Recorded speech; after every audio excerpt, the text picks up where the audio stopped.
And welcome to SPM IS Academy. Today we will analyze important newspaper articles of 27 September 2020.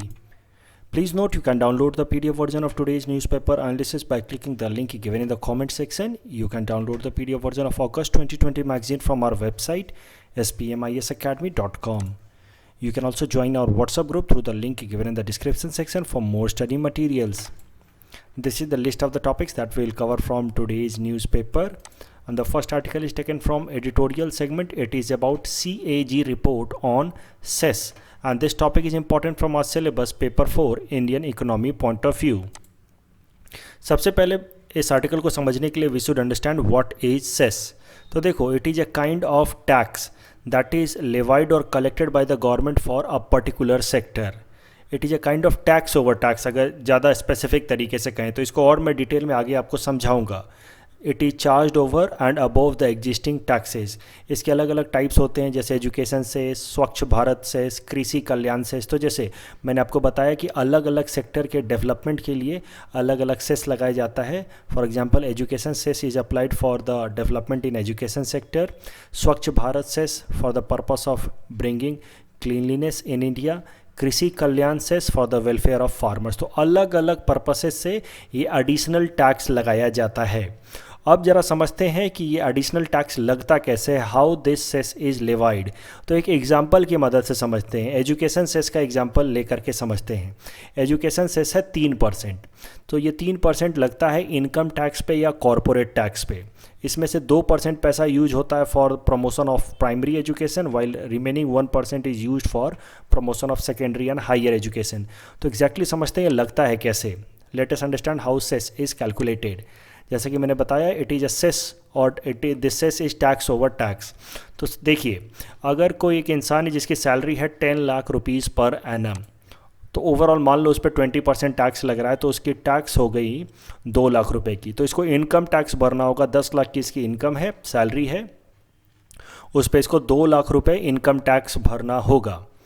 अभी इस 2 लाख के ऊपर इसको एजुकेशन सेस भी भरना होगा 3%. But this 3% will not be applicable on this entire 10 lakh. This 3% will be applicable on this tax amount 2 lakh. इसीलिए हम इसको कहते हैं टैक्स ओवर टैक्स. पहले 10 लाख पे 20% टैक्स लगा, 2 लाख रुपए. अब इस 2 लाख पे 3% का सेस लगेगा, एजुकेशन सेस. वो पैसा इस्तेमाल किया जाएगा फॉर प्रमोशन ऑफ एजुकेशन. तो इस 2 लाख का 3% ऑफ ₹2 लाख विल बी ₹6,000. तो इस इंसान को टोटल टैक्स की तरह से 2,06,000 रुपये देने होंगे. 2 लाख रुपए इनकम टैक्स, जबकि 6,000 रुपये एजुकेशन सेस, जिसका इस्तेमाल किया जाएगा फॉर प्रमोशन और development of education in India. तो अब जरा समझते हैं. देखो, इससे पैसे का इस्तेमाल कैसे किया जाता है. देखो, एक बार जब टैक्स कलेक्ट किया जाता है तो टैक्स के साथ साथ सेस भी कलेक्ट किया जाता है अलग अलग पर्पसेस के लिए. For example Swachh Bharat cess, education cess, cleanliness cess. तो अलग अलग सेस होते हैं. और ये टैक्स और सेस दोनों का पैसा पहले तो कॉन्सोलिडेटेड फंड ऑफ इंडिया में डाला जाता है. आपको पता है कि भारत सरकार की सारी कमाई और सारे खर्चे कॉन्सोलिडेटेड फंड ऑफ इंडिया से लिए जाते हैं. That has been created under article 266 of the Indian constitution. तो टैक्स और सेस का पैसा पहले दोनों ही कॉन्सोलिडेटेड फंड ऑफ इंडिया में रखा जाता है. फिर सेस का पैसा वहाँ से कॉन्सोलिडेटेड फंड ऑफ इंडिया से निकाल करके एक स्पेशल फंड में डाला जाता है. फॉर एग्जांपल एजुकेशन सेस का पैसा है तो एजुकेशन के लिए एक स्पेशल फंड बनाया जाएगा, उसमें एजुकेशन सेस का पैसा डाला जाएगा. स्वच्छ भारत सेस का पैसा है अगर, तो it will be put in a special fund that will be created for cleanliness. तो इस तरीके से अलग अलग फंड बनाए गए हैं, स्पेशल फंड, जिसमें सेस का पैसा ट्रांसफ़र कर दिया जाएगा. और फिर इस फंड से इन पर्पसेस के लिए पैसा खर्च किया जाएगा. इसे स्पेशल फंड फॉर एजुकेशन से एजुकेशन के लिए पैसा खर्च किया जाएगा. स्पेशल फंड फॉर क्लीनलीनेस से क्लीनलीनेस के लिए, सफाई के लिए पैसा खर्च किया जाएगा. तो इस तरीके से सेस का पैसा इस्तेमाल होता है. पहले तो it is tax over tax, फिर कॉन्सोलिडेटेड फंड ऑफ इंडिया में डाल करके वापस इसको स्पेशल फंड में डाल करके उस पर्पस के लिए इस्तेमाल करते हैं जिसके लिए कलेक्ट किया गया है. So as I said, for example, education cess will be used for the promotion of education. Swachh Bharat cess will be used for the promotion of cleanliness. अब देखो, होता कैसा है कि अगर सेस का पैसा जो कलेक्ट किया गया है that remains unspent for the entire year, it can not be allocated for other purpose. For example, मैं बता रहा हूँ एग्जांपल की मदद से. मान लो 100 करोड़ रुपए इकट्ठा हुए फिजिकल ईयर 2020 में for the purpose of education. तो 100 करोड़ रुपए इस फंड में इकट्ठा हुए और अगर 100 करोड़ रुपए किसी कारण से यूज नहीं हो पाए 2020 में for the purpose of education, तो वो ऐसा नहीं है कि ये 100 करोड़ रुपया वापस से कंसोलिडेटेड फंड ऑफ इंडिया में डाल दिया जाएगा और इसको किसी और पर्पस से यूज किया जाएगा, ऐसा नहीं है। अगर 100 करोड़ रुपए खर्च नहीं हो पाए, मान लो सिर्फ 80 करोड़ रुपए खर्च हुए, 20 करोड़ रुपीज़ रिमेंड अनस्पेंड, तो ये 20 करोड़ रुपये नेक्स्ट ईयर के लिए ट्रांसफ़र हो जाएगा। तो नेक्स्ट ईयर भी ये इसी फंड में पड़ा रहेगा, वापस से जो सेस का पैसा आएगा उन सबको फिर से एजुकेशन के लिए इस्तेमाल किया जाएगा। तो अगर पैसा मतलब सरल शब्दों में कहें, इस फंड के अंदर अगर यूज नहीं होता है तब भी इसका मतलब ये नहीं है कि उसको दूसरे पर्पज़ के लिए यूज किया जाएगा, वो इस फंड में पड़ा रहेगा, इस स्पेशल फंड में पड़ा रहेगा। अगर क्लीनलीनेस फंड में पड़ा है और काफ़ी टाइम से पड़ा हुआ है, इसका मतलब ये नहीं कि इसको किसी और फंड के लिए या किसी और पर्पज़ के लिए यूज किया जाएगा। It will remain in this fund only and it can be used only for this purpose. अब करंट न्यूज़ पे आ जाते हैं। देखो, CAG ने एक ऑडिट रिपोर्ट पब्लिश की। हमने पहले भी आपको बताया था कि CAG 3 तरह की रिपोर्ट, ऑडिट रिपोर्ट पब्लिश करती है और जो पब्लिक अकाउंट्स कमेटी को दिया जाता है। तो उसमें से जो इकोनॉमिक रिपोर्ट है CAG की, उसने बताया है कि भारत सरकार ने कई सारा जो सेस का पैसा है उसको सेस पर्पस के लिए इस्तेमाल किया ही नहीं है। इस फिगर की मदद से फिर समझते हैं। जो टैक्स और सेस का पैसा होता है दोनों को एक बार के लिए कंसोलिडेटेड फंड ऑफ इंडिया में रखा जाता है, उसमें से फिर सेस का पैसा निकाल करके स्पेशल फंड में डाल दिया जाता है और स्पेशल पर्पसेस के लिए इस्तेमाल किया जाता है।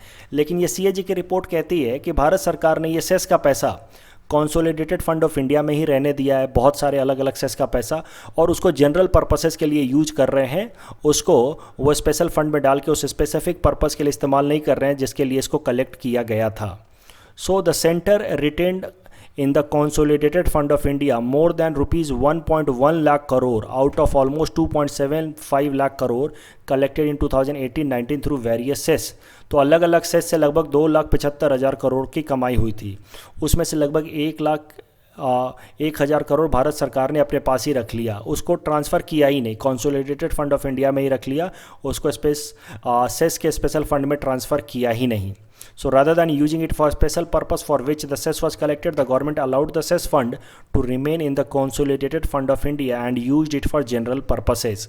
कुछ important facts भी दिए हैं। For example, 1,24,399 crore cess was collected on crude oil over last decade। तो पिछले 10 सालों में इतना सेस कलेक्ट हुआ है क्रूड ऑयल के ऊपर, और इस क्रूड ऑयल के ऊपर जो सेस लगाया जाता है इसको ट्रांसफ़र किया जाता है इन ए स्पेशल फंड जिसका इस्तेमाल होता है for the purpose of oil industry development board. तो ऑयल इंडस्ट्री को डेवलप करने के लिए इस पैसे का इस्तेमाल किया जाता है। ये जो क्रूड ऑयल पे सेस लगता है उसका ऑयल इंडस्ट्री को डेवलप करने के लिए उस पैसे का इस्तेमाल होता है। लेकिन भारत सरकार ने पिछले 10 सालों में ये पैसा ऑयल इंडस्ट्री के डेवलपमेंट के लिए यूज किया ही नहीं। तो सेस का पैसा जिस पर्पज़ के लिए कलेक्ट किया गया था उस पर्पज़ के लिए यूज नहीं किया गया। That is something unconstitutional. उसके अलावा GST को लेकर के भी यही बात है। GST कंपनसेशन सेस भी कलेक्ट किया गया, लेकिन उसमें से लगभग 40,806 करोड़ रुपीज़ जो GST कंपनसेशन सेस की तरह कलेक्ट किया गया था टू कंपनसेट फॉर GST, वो पैसा वापस से GST कंपनसेशन फंड में डाला ही नहीं गया, उसको कंसोलिडेटेड फंड ऑफ इंडिया में ही रहने दिया भारत सरकार ने और उसको जनरल पर्पसेस के लिए यूज कर रही है। This is again an unconstitutional means. Please attempt this practice question that is based on this topic। The next article is taken from international segment. It is about virtual meet between Indian and Sri Lankan Prime Minister। This topic is important from our syllabus paper 3 international relations point of view। तो देखिए news article समझ लेते हैं। सबसे पहले prime minister Narendra Modi और उनके Sri Lankan counterpart prime minister Mahinda Rajapaksa ji के बीच में कल एक वर्चुअल बायलैटरल समिट हुई, दोनों के बीच में मुलाकात हुई और इसमें कुछ इंपॉर्टेंट अनाउंसमेंट किए गए। जो सबसे इंपॉर्टेंट अनाउंसमेंट है that is regarding grant assistance of $15 million to Sri Lanka for promotion of Buddhist ties between India and Sri Lanka. तो देखो, श्रीलंका में मेजॉरिटी पॉपुलेशन बुद्धिस्ट है और इंडिया के अंदर बुद्धिज़्म का ओरिजिन हुआ था, जन्म हुआ था ओवरऑल। तो इस कारण से इंडिया और श्रीलंका के बीच में एक स्ट्रॉन्ग कल्चरल टाई है और वो जो बॉन्ड है दैट इज़ बुद्धिज़्म।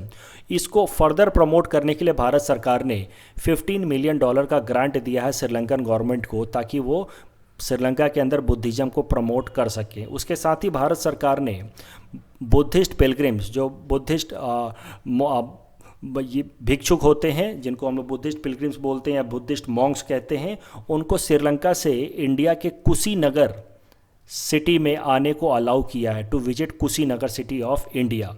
तो Buddhist pilgrims have been now allowed to directly move from Sri Lanka to Kushinagar of Uttar Pradesh. ये कुशीनगर इंपॉर्टेंट क्यों है वो भी समझ लो, ये बहुत इंपॉर्टेंट बुद्धिस्ट साइट है और बहुत सारे दुनिया के अलग अलग जगहों पर रहने वाले बुद्धिस्ट लोग कुशीनगर को विजिट करना चाहते हैं। और इसी कारण से इंडिया ने हाल फिलहाल में कुशीनगर, जो छोटा सा जगह था उत्तर प्रदेश के अंदर, इसको एक इंटरनेशनल एयरपोर्ट बिल्ड कर दिया है। So this is an important news. हाल फिलहाल में लगभग 2 महीने पहले कुशीनगर को एक इंटरनेशनल एयरपोर्ट की तरह डेवलप कर दिया गया है। तो कुशीनगर का जरा सिग्निफिकेंस समझ लेते हैं। देखो, बुद्धा के जीवन से जुड़े हुए 4 इंपॉर्टेंट जगह हैं, उनको आपको जरूर जानना चाहिए। लुम्बिनी, लुम्बिनी में बुद्धा का जन्म हुआ था, this is in present day Nepal. उसके अलावा है बोध गया, इट इज़ इन बिहार, यहाँ पे बुद्धा को निर्वाण की प्राप्ति हुई थी, जो इनलाइटेनमेंट कहते हैं बुद्धा की, वो यहाँ बोध गया में हुई थी। उसके बाद है सारनाथ इन उत्तर प्रदेश, यहाँ पे बुद्धा ने पहला सरमन दिया था, पहला अपना प्रवचन दिया था। और कुशीनगर, यह है कुशीनगर जिससे रिलेटेड ये न्यूज़ है। कुशीनगर में बुद्धा की डेथ हुई थी, जिसको हम लोग बुद्धिज्म में कहते हैं महापरिनिर्वाणा। तो कुशीनगर में बुद्धा की डेथ हुई थी, इसी कारण से Kushinagar is consider to be an important pilgrim site for Buddhist across the world. Please attempt this practice question that is based on this topic. The next topic is taken from international segment. It is about stubble burning. This topic is important from our syllabus paper 4 environment point of view. So stubble burning को समझने से पहले हमें समझना होगा stubble क्या होता है। देखो, स्टबल का बेसिक डेफिनेशन है, it is the cut stalks of the cereal plants left sticking to the ground after grain is harvested. तो देखो, जब भी फसल की कटाई कर ली जाती है तो कुछ एक पार्ट फसल का रह जाता है, कुछ एक स्टॉक उसका रह जाता है नीचे, इस तरह से आप देख सकते हैं इस इमेज में, इसको हम लोग कहते हैं स्टबल।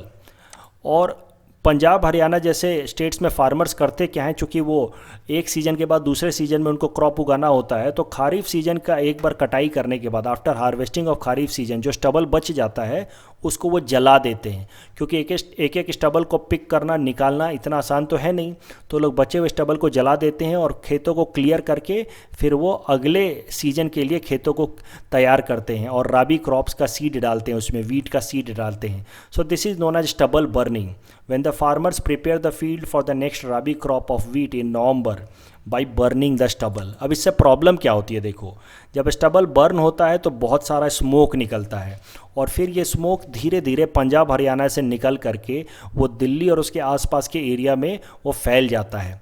और दिल्ली में सर्दियों के टाइम में because of continental type of climate बहुत ज़्यादा फॉग बनती है, ये तो आप जानते ही हैं।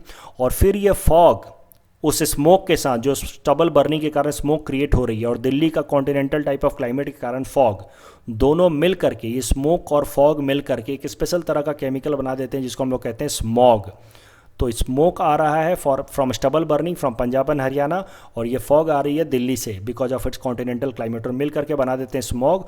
और ये स्मॉग जो होता है काफ़ी पॉइजनस होता है, खासकर वो लोग जिनको ब्रीदिंग प्रॉब्लम्स होती हैं उनके प्रॉब्लम्स को और ज़्यादा बढ़ा देता है। It causes lungs infection and that happens in Delhi during onset of winter. तो विंटर में ये स्मॉग का प्रॉब्लम बहुत रहता है दिल्ली में, पूरा का पूरा इस तरह से धुंधला हो जाता है, विजिबिलिटी काफ़ी ख़राब हो जाती है, कई बार तो एक्सीडेंट्स भी हो जाते हैं because of this smog problem. The next article is taken from Assam segment. It is about a new Indian Agricultural Research Institute being opened at Gogamukh in Assam. This topic is important from our syllabus paper 6 Assam economy point of view. तो देखिए, सबसे पहले news article समझते हैं। जैसा कि मैंने आपको बताया कि इंडियन एग्रीकल्चरल रिसर्च इंस्टीट्यूट का एक नया कैंपस खोला जा रहा है गोगामुख आसाम के अंदर। इसका नाम होगा Pandit Deendayal Upadhyay Indian Agricultural Research Institute. इस कैंपस का ये नाम होगा। इंडियन एग्रीकल्चरल रिसर्च इंस्टीट्यूट के बारे में भी समझ लेते हैं। ये जो इंडियन एग्रीकल्चरल रिसर्च इंस्टीट्यूट है ये बेसिकली दिल्ली में है, उसका एक कैंपस खुल रहा है अभी गुवाहाटी गोगामुख आसाम के अंदर। अब ये जो इंडियन एग्रीकल्चरल रिसर्च इंस्टीट्यूट है ये बहुत इंपॉर्टेंट इंस्टीट्यूट है हमारे देश के अंदर रिगार्डिंग एग्रीकल्चरल रिसर्च। जो हमारे देश में ग्रीन रिवॉल्यूशन आई थी 1970s में, उसके पीछे इस इंडियन एग्रीकल्चरल रिसर्च इंस्टीट्यूट का बहुत बड़ा कंट्रीब्यूशन रहा है। And this overall Indian Agricultural Research Institute is financed और funded by Indian Council of Agricultural Research. अब गोगामुख कैंपस के बारे में समझते हैं, आखिर इसको क्यों बनाया गया। तो देखो, जो ग्रीन रिवॉल्यूशन आया था that was mostly in these 3 states, Punjab, Haryana and western Uttar Pradesh. तो ग्रीन रिवॉल्यूशन का सबसे ज़्यादा फायदा इन्हीं 3 जगहों को, 3 स्टेट्स को हुआ है। ईस्टर्न रीजन को ग्रीन रिवॉल्यूशन से कुछ खास फ़ायदा नहीं हुआ और यही कारण है कि पंजाब और हरियाणा के फार्मर्स बहुत रिच हैं, जबकि बाकी जगहों के फार्मर जैसे बिहार के, असम के या फिर उड़ीसा, छत्तीसगढ़ या महाराष्ट्र के फार्मर्स पुअर हैं। क्योंकि ग्रीन रिवॉल्यूशन पंजाब और हरियाणा में आया, वहाँ के फार्मर्स मर्सिडीज़ और ऑडी गाड़ियाँ चलाते हैं। आप हर गाँव में चले जाएंगे तो आपको कई सारी मर्सिडीज़ और ऑडीज दिखेगी। वहाँ के फार्मर्स बहुत रिच हैं, बहुत पावरफुल हैं, वो पूरे के पूरे पॉलिटिक्स को कंट्रोल करते हैं। आप देख रहे हैं कि कैसे अभी फार्मर्स बिल के अगेंस्ट जो पूरा का पूरा प्रोटेस्ट है वो यहाँ के फार्मर्स कर रहे हैं, क्योंकि वो नहीं चाहते कि एमएसपी खत्म हो। एमएसपी का भी सबसे ज़्यादा फायदा यही उठाते हैं because of their political clout. तो ये फार्मर्स काफ़ी रिच हैं और उसके पीछे कारण है ग्रीन रिवॉल्यूशन। तो देश में जो इनइक्वालिटी है, डिस्पैरिटी है अमंग्स द फार्मर्स, कोई फार्मर तो मर्सिडीज चला रहा है, कोई फार्मर सुसाइड कर रहा है ईस्टर्न रीजन का या वेस्टर्न रीजन का। तो इस डिस्पैरिटी को ख़त्म करने के लिए भारत सरकार ने फैसला लिया है कि वो ईस्टर्न रीजन में भी ग्रीन रिवॉल्यूशन को प्रमोट करेंगे। और ग्रीन रिवॉल्यूशन को प्रमोट करने के लिए in the eastern region Bharat सरकार ने फैसला लिया है कि वो 2 एग्रीकल्चरल रिसर्च इंस्टीट्यूट सेटअप करेंगे ईस्टर्न रीजन में। एक तो झारखंड में बनाया जाएगा, दूसरा आसाम में बनाया जाएगा। और इसी डिसीजन को इम्प्लीमेंट करते हुए गोगामुख कैंपस खोला गया है इन आसाम, एक एग्रीकल्चरल रिसर्च इंस्टीट्यूट जिसकी मदद से आसाम के अंदर एग्रीकल्चर को बूस्ट मिले और ज़्यादा से ज़्यादा प्रोडक्टिविटी और आसाम के अंदर भी ग्रीन रिवॉल्यूशन आए।